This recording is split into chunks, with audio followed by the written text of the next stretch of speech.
Level 4 lockdown. This smacks of March 2020. At least that's the way it feels for me. So I'm sitting here with my uncle Mark, and he's my go-to when madness is prevailing. Mark, how's it? Hello, Mark. Mark, Cyril comes on Sunday night. As we now all know, I wasn't expecting the response to be that draconian, but it was. What the hell now, Mark? Where do we find ourselves in? Mark, we first we got to go back a little, and I know we sat in one of the early videos we made, and it was in the middle of the hard lockdown about a year ago. To me, the real question, and we won't dwell on this because we can't turn the clock back, is why were we locking down a year ago when there was no disease? There was, but it was so minor and so mild.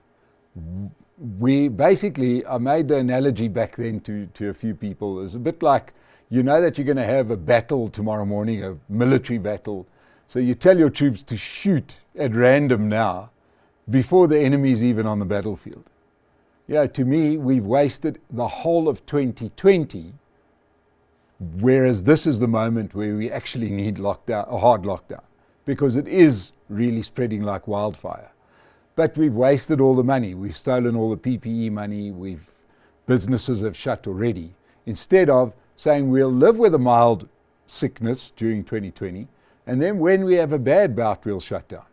So my feeling at the moment, it's very hard for me to say it, is that the lockdown at the moment makes sense because we really have a virulent outbreak. Yeah. But it really does raise the question of what were we doing last year? Yeah, and I wrote a post on Monday morning. It's my nature to have to get these things out, and something that really resonated with the audience. I made a point of saying, this government of ours, they either attack too hard or too soft, too late or too early, and it's almost like it's not in their DNA to solve these things. It's not in their DNA to really care to help. And you said something to me the other day, which is, they just seem to be total reactive. Yeah, totally reactionary to everything except, oddly enough, the vaccine, which makes no sense. I can't understand why we've reacted to everything. But when the world was busy arming up with vaccines, suddenly we stopped reacting. Yes. And in fact, if it were not for the private sector right now, right, and the fact that J&J donated X amount of vaccines to the Sisonke trial for the medical professionals, and then Discovery steps up, and now I see Dischem are trying to get involved in a bunch of others, there would be zero vaccinations. There would be. Mark, you know what concerns me about the vaccinations? What really does, isn't the conspiracy theory around vaccines, is it safe? I don't buy that. The stuff is safe. We're seeing it in Europe and the US. I mean, let's use the first world as the guinea pigs for a change, and it seems to be that the vaccines are effective. Nobody is dying or whatever. It seems to be nobody's dying of the vaccine. You know, I have to laugh just incidentally. You know, the media love to highlight the one or two cases where people have got sick after taking the vaccine. Well, can't you do maths? When it says it's 90%, it has a 90% efficacy. That means that 10% it doesn't work for. Yes. So when we vaccinate 100 people and 10 people get sick afterwards, well, that's what was written on the box, okay? It's a 90% efficacy. If you give it to everybody, 90% are going to be fine, and eventually the virus has too few hosts and it just goes away. I mean, that's the way it works, either naturally or with vaccines. But the thing that concerns me about our vaccine program in South Africa is that by the government's mishandling of so many things and the damage, the overwhelming damage it's done to the economy, is that you're getting to the point where people are starting to say, why should I even bother taking the vaccine? Why? I can't travel anyway because we're on everybody's red lists. I can't go to work in the morning. To hell with you and your vaccine. I'll just sit at home. If I catch it, I catch it. If I'm unlucky to be one of those people that has a bad time, well, can't be worse than this. So, you know, really the bad actions of the last year has just, what it's done is just demoralized people. Yeah. There's a real fatigue. There's no question about it on all ends. I want to just shift tack a little because, you know, even a year ago, I made this video, as you well know, and everybody well knows, I just lambasted the ANC, and I stand by everything. But there's a point where even I am just so tired of moaning about it. And so when Cyril dragged us back to level 4 on Sunday night, it impacts us because we've set up this huge building. We've just put a whole bunch of money into it. Sorry, just kidding. You can't do these things. And so Monday morning, I write a little post. I get it out of my system. And then immediately my brain says, where to from here? Yes. So I want to shift it to that. I'd love to have a little bit of a scramble with you, so to say. I want to hear your where to from here, and I'd love to chime in too. Yeah, Mark, a lot of my where to from now, in a way, is, and for all of us. Yes, and it's for all of us. And your enthusiasm is infectious, and I've been infected, thanks, Mark, with your enthusiasm. But I do think that you make the point that this time we're not going to sit at home and watch Netflix. No. This is the time that if you're lucky enough, your business is still going, or you still have a job, or whatever it is, to actually get busy. To not sit back and wait. And I mean, I'm taking a lesson out of your book. It is time to get out there, to start marketing, to fix up your office, to do whatever it is that you've been putting off, right? You're not going to go back to the couch. If you go to the roads, on my way over here, there's people going to work. Work will be quiet. The economy is going to take a hiding. But this will pass, as we've seen with previous waves, and be ready for the next period that's open. Yeah, because one of the mistakes I made equally in the last year is that I would wait for the numbers to get to a certain point and then plan an event. And I'm like, no, I'm going to give everybody a week's break to let their brains unscramble. And I'm planning in the thick of this. And I'm not planning for next week. I'm planning from next week for 5 or 6 weeks' time because I've seen this movie before. But I think to your point is one of the most frustrating things, and I know you share this with me, is we deal with bigger companies who have the luxury of pressing the pause button. But I think it's so counterintuitive now, where we have more information, where the thinking's got to be, guys, how do we be efficient? How do we be prudent? How do we take the gap?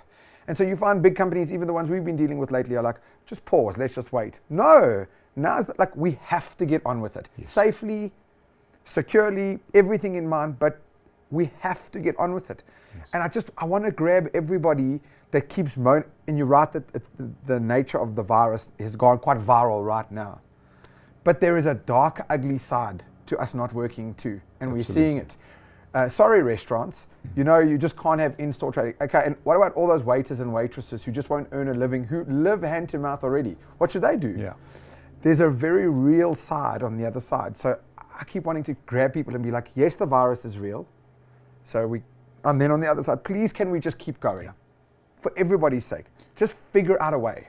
Mark, I'd like to also sort of make the point, and I don't know if you agree with me or not. It seems to me that if you want to call this COVID 2.0, okay, getting quite advanced now, is that what I'm detecting is that people are learning to live with it rather than to avoid it. Yes. It used to be that if you came into contact with somebody, and nobody in that chain is infected, we would all scurry and lock ourselves away for 2 weeks.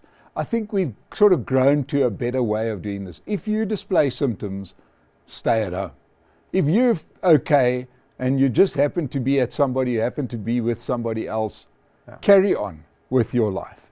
So in other words, we're learning to live with it. Yeah. So that's going to make the economic recovery quicker. Well, to your point, here's simple maths, the way I see it. The vaccine says, even at its 90% efficacy rate, we're not going to get rid of it, and it doesn't stop you from getting it.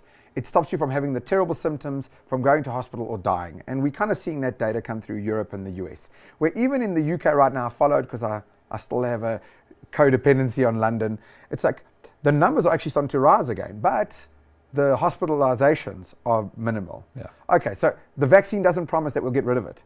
So this is like the flu, in the sense that we're never going to get rid of it. Yeah. But we can't, like we never said to people, we can't not fly, because we have to figure out how to work around it. So everybody's going to get this thing at some point, pretending like you're never going to have it. It's madness. Yeah. You may not get it today. You'll get it in a year's time. Yeah. You may get it in a year's time and not go to hospital for it, but you're gonna get it. Has anybody never had the flu? No, people are going to get it. And there's another thing I'd just like to say as a point here, is if you take countries that have been the poster child for handling it well, Australia, New Zealand, let's use that as an example. What now? What now for Australia and New Zealand? Do they just put up big walls around those little islands and never allow people in? Yes. You know, because now they've got to the point where they can't deal with any outbreak of virus, and the people have to be, there'll be a vulnerability forever. They're never going to allow people to come back in. It can't work that way. Yeah. I've got a feeling that through the ham-fisted handling in South Africa, we're going to get through this. We're going to learn to live with it because we can't rely on the government's vaccine rollout program. Yeah. Well, I've got to say, if you have a chance to get the vaccine, get the damn vaccine.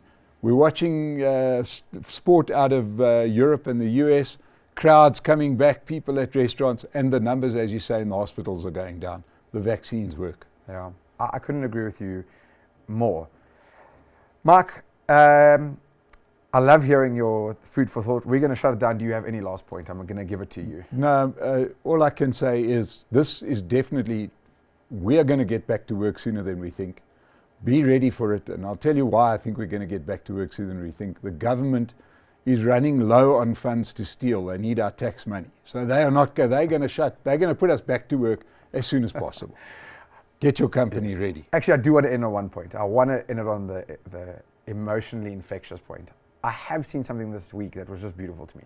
It does feel like people who have had the means have rallied in some way. And I think it's like, what a beautiful thing to have seen. If nothing else, we literally go, okay, we can't rely on the government. Yeah. And you've seen people go, what can I do? And I've seen a lot of people do it. You see these groups popping up. It's just been, I've loved watching that and seeing that. So that's a good note. You and I are going to come back and do this every so often because I think the analysis is interesting. But until next time. Thanks, Mark.